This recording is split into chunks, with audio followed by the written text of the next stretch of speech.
How's it going, everyone? Session here. Welcome to an article for Final Fantasy XIV that I wanted to cover regarding Mr. Ozma and his team developing the battle content and kind of the changes and thoughts that they're kind of putting into it now that we have our Dawn Trail expansion released. So the title says that it's simply impossible to make a difficulty level that is just right for all players. And it talks about how Final Fantasy XIV's lead battle designer has been playing a precarious balancing game for Dawn Trail's dungeons and raids. So obviously having the team, make the content that they make, it's very simple, right? That like everyone is in love with Dawn Trail's endgame content in terms of the difficulty, the pacing, the epicness feel to it all, and I'm totally on board with that as well. I'm actually absolutely in love with a lot of the endgame content that we've gotten ever since we've entered it with Dawn Trail, and I'm really looking forward to seeing more that there is to come, as we of course have like 4 more patches of content to look forward to. And I think that there's a lot of things that we can kind of keep in mind as well. So I'm really excited to kind of read through this and see what's going on in the minds of the team. So let's see. While Final Fantasy XIV is often praised for its story, its endgame, where the players spend most of the time. It's the end game where they spend most of their time. With Dungeons, Trials, Savage Raids, and more casual endeavors, 14 it has something for everyone. The latest expansion, Dawn Trail, has the best end game yet. And I wanted to know how the team fine-tunes the challenge across MMO's variety of difficulties. I will say that it feels like a really nice refresh for Dawn Trail's content to be bringing back that epicness and hype feel. That doesn't take away the raid scenes that they had with Endwalker, because like Endwalker produced some of the best raids that I've ever came across, and honestly has my favorite ultimate as well. So it's not like Endwalker's content was bad or anything like that. It's that I think that they're taking a lot of the things that they've heard with feedback, because that's what they do, right? They just take in all the feedback possible and apply it into the game as much as they possibly can. And I think that like I said, they're doing an incredible job with that as well. So I do love me some Endwalker content, and I do kind of miss a couple of the moments that we could go back and do the raids. But like, thankfully the raids are there, so we can go do them. But like when it was on content, it was a whole different situation, and I was a really big fan of that. So I do miss like going back and doing the old raids, and maybe one day I'll have to like go back and crack at those, like synced or something. So yeah, but that's just kind of what my thoughts are, at least. I recently sat down with the lead battle designer, Mr. Ozma, to chat about trying to please everyone, and the genre we're doing that is pretty much tough going. I believe it's simply impossible to design a difficulty level that's just right for all players. Nakagawa tells PC Gamer, each piece of content should be designed with a specific demographic in mind, with a difficulty that's just right for the target audience. At the same time, I also believe that the content should still have something in store for players outside of the primary target audience. For example, Alliance raids are primarily designed for those who don't participate in high-end duties such as Extreme Trials or Savage Raids. On the other hand, those who enjoy Savage Raids and other high-end duties may find that Alliance raids are neither satisfying nor engaging to them. Alliance raids would just be boring content, so although we specifically based on the primary target audience, we still try to make the content as enjoyable as possible for all players, and we apply that philosophy to all content. So I like that a lot, actually. I do think that it's really cool that the game is always going to be accessible to everybody in terms of accessing the content. And I think whether they actually take on the challenge of the content, whether it's going from difficult to easy and vice versa, it kind of depends on how you approach it. A lot of high-end, or not high-end, but a lot of end-game players, better word, that only focus on doing high-end content or end game content. Like, I understand that that's what they really care about the most, and that's fine, but also sometimes the casual players may want to try and tackle something like a Savage Raid and an Ultimate, and the cool thing is that they can, right? So I do appreciate that they're able to actually create the focus on the target audience and still give the accessibility to everyone in any way, shape, and form. Because same thing like with like because me, I'm an end game raider. I like doing ultimates and Savage Raids and all that fun stuff. But also sometimes I like to kick back and just craft, and I feel like I'm actually a big fan of that. And even sometimes too, like going back and doing dailies and like checking out like old dungeons. I know that when they released the Holly Tolly change, which is at level 20 dungeon, I was very curious about what the boss changes were, so I actually went, and one of the first things I did when Dawn Trail came out was go check that dungeon out. And I was very surprised by the dungeon, because like the Fire Maid and then the last one at the end, like the bosses actually changed, and then the glaive like dragon thing. So all those bosses changed, and I was really happy to see that the aesthetic of the dungeon was the exact same, and the only change that they made was the like the boss fights, because that way it was more up to speed in terms of how like Dawn Trail dungeons are. But it does make me miss the old version, so you know, RP to the homie. But at the same time, I do understand that they have to make changes as necessary. So, but you know, like again, being able to have that whole scope of dungeon to raid to ultimate level content is cool when it can be accessed by pretty much anybody. So, yeah. The approach makes sense, especially when we put into practice. For example, 7.0 added Wakor Lardor Extreme, which is designed with the target audience of players who are trying Extreme for the first time. I mean, I'll tell you what, that is like literally that's one of the best trials I've ever seen in my entire, like, oh my gosh, I love that. I love that trial. It's so epic. The Mountain Fire Tank Buster is one of the most insanely cool looking tank busters I've ever seen in my entire life. It was so sick, actually. So I was really happy to see that that was like what it was. As a result, many players probably felt the encounter was easier than the Extreme Trials in the patch 6X series, but even so, I believe many veteran players still find the battle against Velagarmanda to be a refreshing and enjoyable one, thanks to flashy attacks and mechanics like Mountain Fire. See, they know. Like I said, that Tank Buster was insanely, like, just incredible. I loved it. The GOAT. Easily one of my favorite trials in a while, just off of one singular attack. It's so clean. By approaching each content type for slightly different players rather than trying to please everybody at once, battles are able to retain their sense of uniqueness, something that is particularly apparent in Dawn Trail expansion compared to previous ones. The level 100 dungeon, Tender Valley, is a great example of this. Each boss has a wildly different battle flow, like watching out for the second one's bomb sent through tubes that blast across the field, true, or the bounty council of cheeky serpents making you dash with haste spots. True, okay, yeah. The mechanics feel unique to the setting rather than just scaling for difficulty. Nakagawa talks through what changed. The difficulty of battle content in patch 7.0 onward was discussed with core members of the battle team, including producer and director Naoki Yoshida, and certain aspects of the art direction were changed compared to pre-7.0. Nakagawa tells me prior to the 7.0, our priority to reducing gameplay-related frustrations was sometimes taken too far, and in some cases, even the hurdles and frustrations that existed to make gameplay more engaging were eliminated, which made them less fun. With that in mind, we shifted to a design policy of placing greater emphasis on enjoyability. This major shift took place in 7.0 and 7.1. It was a bold decision for us with a lot of unknown factors, but we're relieved to hear that people enjoyed it. The impact of the policy change will be more evident in future patches.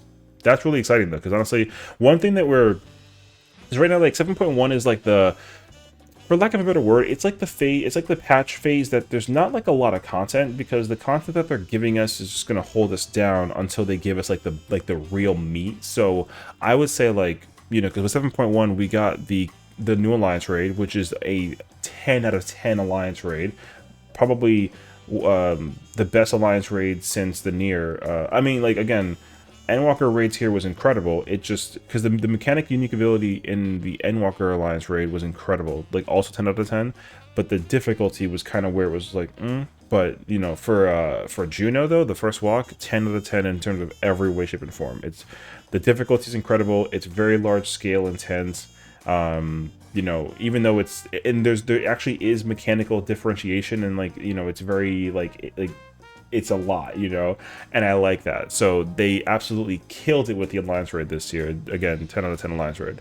Right, but that's what we got. We got that. We got the dungeon, for the field station dungeon for story mode stuff, which is also really good. I like that a lot. The way that they use the arena, I'm not going to spoil it if you haven't done the story mode, basically, but the way that they use the arena in the final boss fight of that dungeon is extremely unique. And I know it kind of seems like, oh, like it's just this, but at the same time, it's like, they don't often do things like that, and we kind of experienced that as well in the final trial for Dawn Trail also, where they kind of change how the arena platform thing changes too, which again, like, I'm really big fan of when they change and just mess with, like, their formula to kind of create unique experiences. And I think that with the last dungeon that we recently got and the final trial, they did exactly that, and I really enjoyed that, right? So we got that, and then obviously we got the Chaotic Alliance raid, which is the mid-core content that's been missing and it answers, like, a lot of problems that people haven't had about the game overall, and actually, like, does exactly what is necessary to create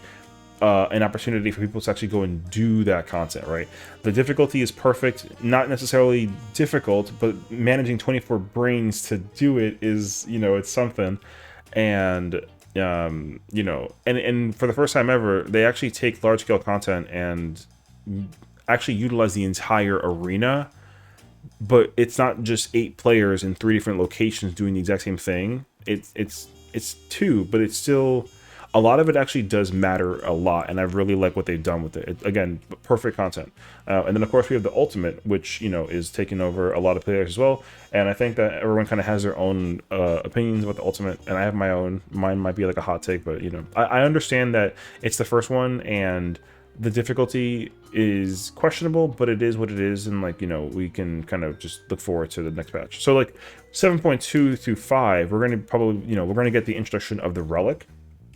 We're going to get the next trial, which will spark a lot of ideas behind, you know, what we're going to be dealing with story mode wise, whether it, because the trial will probably be related to MSQ, so it'll be very surprising what we get, because we don't really have a clue what they're going to be doing direction wise. The dungeon as well, and then most likely we'll be seeing the hopefully the Criterion. We're going to get the next raid tier. We're probably going to get the next deep dungeon. We're going to be getting a deep dungeon hopefully. And then we're going to be getting, you know, the cosmic exploration. Like, we're going to be getting like a ton of more content.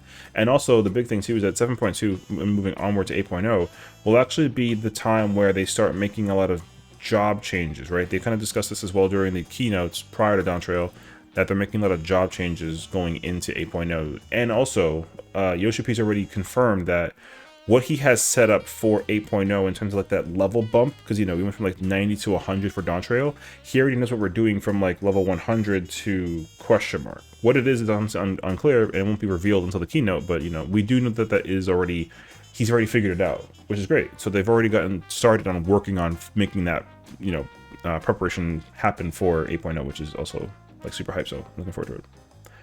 Anywho, it was a bold decision of us, for us, with a lot of unknown factors, but we're relieved to hear that people enjoy it. Wait, I read that. Okay. The approach and arrows missions and more helped make the combat streamlined, but there were casualties in some fights along the way. Fights were still fun, but lacked spark, making repeated visits a chore. Seeing Smileton pop up in a room elicited a very heavy sigh, rather than joy despite its wild surroundings. I kind of get that, actually. I mean, I like Smileton because, I mean, I just like the dungeon.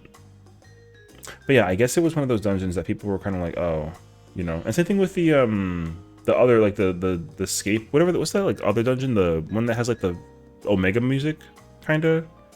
That one too. I know people were kind of like, oh, you know. But then they made every dungeon after that like incredible, so it was fine. All right. There are fewer specific. Whoa, hello. Thank you. Yeah, there are fewer specific fights I remember in Walker, even though I loved it as a lot of them featured similar mechanics. During 2.0 X patches, we vetoed some interesting ideas for mechanics so melee players wouldn't be frustrated by the period of downtime where they can't attack the boss. We removed them regardless of how interesting the mechanics could be. In hindsight, we should have properly weighed the interesting nature of the idea versus the frustration of being unable to attack, but our houses had formed an environment where such ideas were easily eliminated. You know, honestly, as much as they don't want to feel the frustration of downtime, I guess it really would wonder and depend on like which content exactly are they talking about, because as much as like people don't like Bardam's Medal because it's a dungeon that has a boss fight that you just don't attack it as like a mechanical thing, I like that it's at least, I know people don't like that part, but I like at least that it exists. So conceptually, I would just like to know what idea were they thinking about when it comes to that in mind. I actually would be very fine with them making like a dungeon that doesn't have a mechanical anything boss fight thing, you know. Like give me like another 3 trials and then, you know, have to like 3 strikes you're out, because like Bardam's Medal I think is a bad example of where there's it's like a boss fight that has downtime and it's boring because you're not pressing buttons. And like the dodging all the things is like a lot of fun, but with the Dawn Trail difficulty in mind, I feel like they can take that significantly and make it even crazier. So I would actually love to see how that would look like. I'm trying to think like if there's like a trial that has that kind of idea. I don't really think so, actually. There's no trial that has like downtime, right? Am I making that up? I don't entirely know. Anywho, yeah. But like raids having downtime makes total sense, but it kind of depends on like how much of it there is and like when, because honestly I feel like a lot of players will still try and figure out how to maximize and optimize their stuff when there is downtime, if it can be applied for the epicness feel of the fight, you know, because sometimes I'm also, I have my moments as an ulti raider, especially in Savage Raider, where I there's moments where there is downtime where I'm like, man, this should have been uptime, you know? So I guess it kind of depends on like which kind of content you are talking about. Because like I would say like with the current Ultimate, trying to think if there's like a certain phase in mind.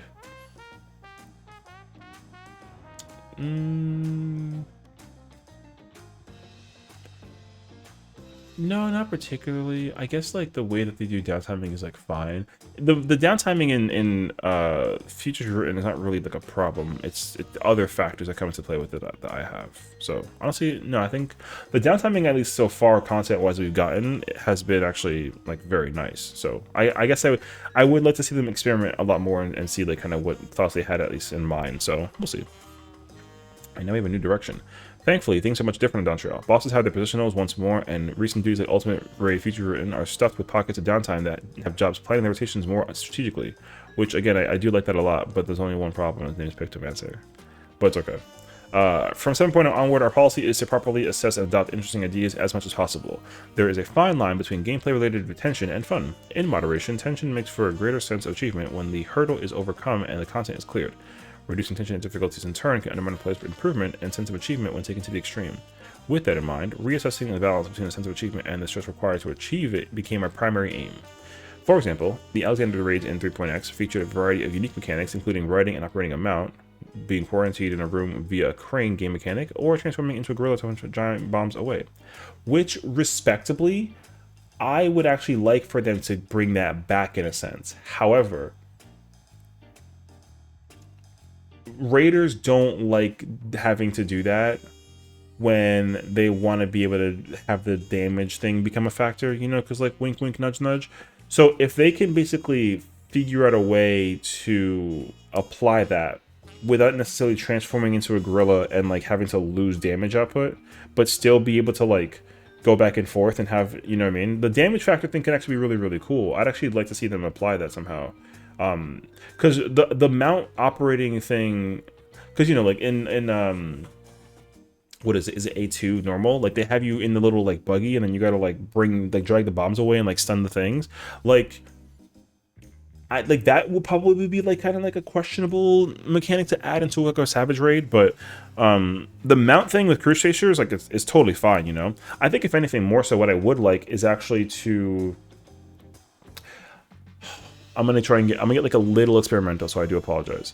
What would be really cool is if I'm gonna take Monk for example. Monk has an ability called 6-sided star. The recovery time on that ability, if you press it, is kind of like right. It's a little long. So realistically, if there was like a button you had to go press in order to like activate a thing, which they kind of do in A9, right? Like you got to lift up a thing and then you got to drag it on top of a bunch of bodies to like wake them all up.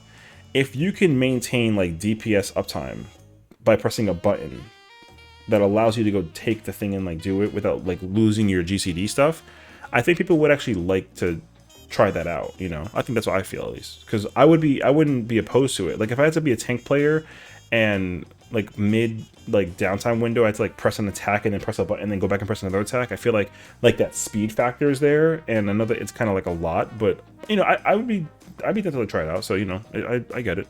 But the biggest factor is that you lose DPS when you do certain things like that, and again, people don't like losing DPS because, you know, that's the main factor that everyone is measured by, right? So if there are ways for people to like keep DPS but also press other stuff in the process, I think that would actually add to the challenge fun factor. And sometimes people are really like, oh my god, I want to press the button, don't trust it, I got it, like I'll press it, you know, and they'll just press it. So I like when they kind of have those ideas in mind, but I understand that it can get in the way when there's like damage involved. Moving forward, if we continue to veto ideas like those out of concern for frustrations like losing DPS from turning into a gorilla, our content will lose its diversity and all bosses will end up following the same patterns. That said, we also don't believe that everything needs to be unique. After all, some battles should be orthodox, while others can be tremendously innovative, and it was this ideology which led to the revision of our content design policies. With a new raid type, Chaotic Alliance W, that pits 24 players against more difficult versions of old Alliance raids recently released. I want to know how Nakagawa and the team went about redesigning Call of Darkness, one of the game's first Alliance raids, all the way back to Realm Reborn, to increase the challenge. During the 6.0 era, we received a lot of player feedback regarding the lack of mid-core content. This is true, and very fair thought process as well. as well as a strong desire for more large-scale content. He tells me, the Chaotic Alliance raid is our direct response to these requests. With that in mind, we decided our target audience would primarily be those who fall somewhere between Extreme Trials and the first 2 Towers Encounters, and we began brainstorming specific mechanics from there. We also created the raid with the goal of designing a unique encounter to emphasize the experience of battling in a 24-player group rather than simply creating an 8-player raid into one for 24 players. I actually understand that. Because, yeah, fighting taking an 8-player raid and then just turning it into 24 players and then just having there be more content can definitely be like a lot. I can see them experimenting with it though, making it work. But then the question's like, which boss would they work with, you know? Because I would not want to go through like a fight where it's like a savage version that's like an 8-player raid and then it's like, you know, just an alliance raid instead kind of thing. They could do it. It just would be weird to have them do it. It kind of depends on which one you're talking about, you know? So like, we'll see. Okay. Where are we? Chaotic Alliance raids are a brand new type of content, so we're not sure if everything will work out as planned, but we'd be glad if you could try it out and let us know what you think. Alright, so here's what I think. No, I've already kind of said it before, but the Chaotic Alliance raid is a perfect level design of content. It's actually perfect difficulty. It's perfect. It just uses... It actually creates the unique ability where it literally takes 2 boss fights that have a very strong similarity to each other, like lore-wise, aesthetically, and functionality, and actually like work together. And the difficulty, like I said, is literally having 24 people figure out how to mechanically do the thing. And I love that so much. Because like if it was when the boss splits into phase 1 and phase 2 and then the tile thing happens, if there was no tile and it was just 3 platforms, but it was like 3 adds of Cloud of Darkness and that was just it, then, you know, it's literally like, it doesn't matter which alliance you're in, you can still do the same thing, right? The cool thing about this alliance raid is that like there's 2 different strats that people are using, which like whatever. But ultimately, there is a big difference between whether you're on the tiles or on the platforms, right? It's split between like 6 and 12, which I know some people are also not like a big fan of that because like it's not 888, but it's, again, that's okay. I like that it's kind of chaotic for what it's called, that you have 6, 12, and then 6. I like that actually that they split it up in such a weird format that requires you to like think about how to do the thing. So they've actually done it perfectly. The difficulty again is the fact that you have to get 24 players to actually like agree that like, hey, we're trying to progress this part of the mechanic in the second phase. So boom, right? And then you got somebody who's like, hey, there's a spot for me. I don't care what the phase they're practicing. I just want to go in and practice or clear the fight, right? So like some people will join clear parties even though they've never done the raid before, and I feel like that's one of the other like caveats that they need to look into, because it is very frustrating when, because again, like nobody really wants to get mad at other players, but it is frustrating when someone's like, hey, you're supposed to be over here, and they're like, I don't know where to go, and they're like, what do you mean, this is a clear party? And they're like, yeah, I know, I want to clear, right? So it's kind of like people, there's people that like they're like, oh, like, you know, I like want to complete the fight, but I don't know what I'm doing, sort of thing. And again, that's like a frustrating moment. I think additionally too, a lot of players are like, oh, it's Cloud of Darkness. Like I've done that Alliance raid 50,000 times. It's level 50 Alliance raid, like easy mode. Then they come into this one and they're like, wait, I don't know what this is. What? And then they start complaining that like they're, you know, like unaware of like what kind of content they were getting themselves into, and then find out that they, you know, then they kind of just want to quit and then wait till the mount drops, right? And then they would get the mount and the hair, which is like 20-30 million a piece or whatever, and then they're like, okay, cool, I don't care anymore, right? Because they got what they wanted. So again, I think that it really depends on like what you're looking into. But again, I think that like if the only real caveat to this is that they have to figure out how to make it require for players to actually like agree that they're at that prog point and they're willing to actually practice that part, and you know, just continue maintaining unique ability without having to like because remember, like if you don't know, like Ozma like actually went overboard. He was like, oh, I couldn't help myself in terms of the difficulty. I didn't mean to make it this difficult. I was trying to make it like, but the thing is, like, he did go like a little bit over, and it's actually perfect, right? So there's no, I want him to, because realistically we should be getting another one of these in 7.3, right? And it should be Diablos, because it's going to be the Dunscape one. If we're following that kind of like pattern where it's like the final boss of the final Alliance raid, it should be Diablos, right? So we should be getting him, and that will be, that could be anything, right? So who knows what we're going to be seeing like raid wise, but I'm very, very curious to find out. So I don't think that we'll be getting a chaotic alliance raid 7.2, but I think we will be getting one 7.3. So we'll see. All right. If I learned anything, it's that it's still hard to satisfy every playstyle, but not gonna want to make sure that everyone still feels heard. Different players have different feelings and opinions on the topic. Some may ask for dungeons and alliance raids to be made easier, whereas others only want 24-player ultimates or content that suppresses even ultimate into difficulty. I believe them it's fine for opinions to vary, whether your opinions may be. We respect them and we take all player feedback seriously. And of course, we will continue striving to outdo ourselves and create battle content that's even better than the last. And there you go. So all in all, I'm really happy with the content that we've gotten so far. The only one that I have like the small hiccup with is the ultimate. Like the rates here is incredible, but with the small like, I mean, I'll probably cover this like in a future topic because I don't want the video to be long. But like, you know, some of the raids here, fights that we got so far for the first 4 battles of Savage Raid, like there's the normal version has like a lot of really cool randomization, and then the Savage version is a little bit more like organized, which I kind of want them to like switch that a little bit. N1S is like the prime example for me personally. I think M1S has like the normal version has a random thing, and they have the same mechanic in the Savage version, but the Savage version is organized, even though it adds like a little bit of like a hiccup in the, you know, it's like, oh, like it might be this one or that one, right? But it's still organized. I kind of want them to make it random, right? M2 has like the same amount of, actually no, M2 has more randomization, so I like that a lot more. M3 is fine. M3 is my favorite fight out of the tier, the first 3 fights, so it's good. And then Wicked Thunder, and Wicked Thunder's like lit, so I like it too. So I'm a fan of, you know, I think Wicked Thunder could have also been like a hair more randomized in certain scenarios, but what it does though is still incredible, so I'm not really like annoyed. So it's perfect. And then for Fru,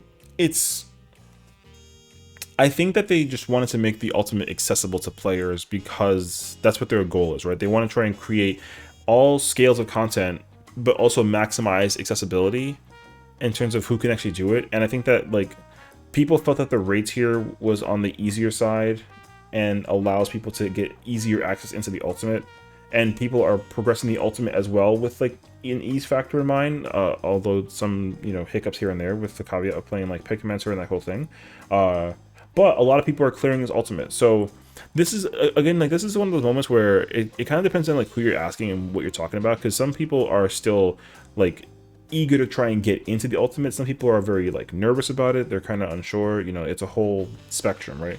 So I like what they're doing so far with the content. The only small caveat for me out of the whole list so far is just the ultimate, but that's because I'm one of those people that I don't want a 24-man ultimate. I would suffer in that case scenario, but I feel like I would like to see them create an ultimate and then create like the new high tier of difficulty and call it like a super ultimate or something, right?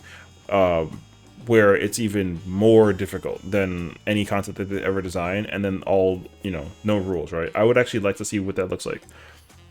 My last piece of thoughts I think I've had is that, so if you, I said this before, right? But realistically, they said that they want to create content that can be accessible to everybody, right? Like, you know, so like if you only do dungeons and trials, but like you don't do Savage Raids and ultimates, like there is still going to be, the content is designed with the difficulty in mind that it'll offer a challenge, but even if you don't do Savage Raids, you can do Savage Raids and unlock ultimates and then do ultimates, right? Like you can, which is cool. And then same thing, like if you do ultimates and you know, Savage Raids, then you'll still have the accessibility to doing the dungeons. But like the unlocking function of that is whatever.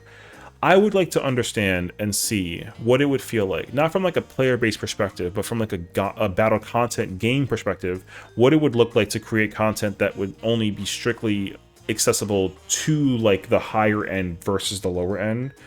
And that's obviously like a bad idea, but it's not that I want them to do that. I just want to see what it looks like if they tried it. So like, for example, let's say like in order to access like the next new tier of ultimate difficulty and call it like the super ultimate, like if you have to access the super ultimate, you have to complete like, you know, every single ultimate that they've gotten so far, right? So we have like 6 ultimates. So in order to unlock this super ultimate, you have to complete the first 6.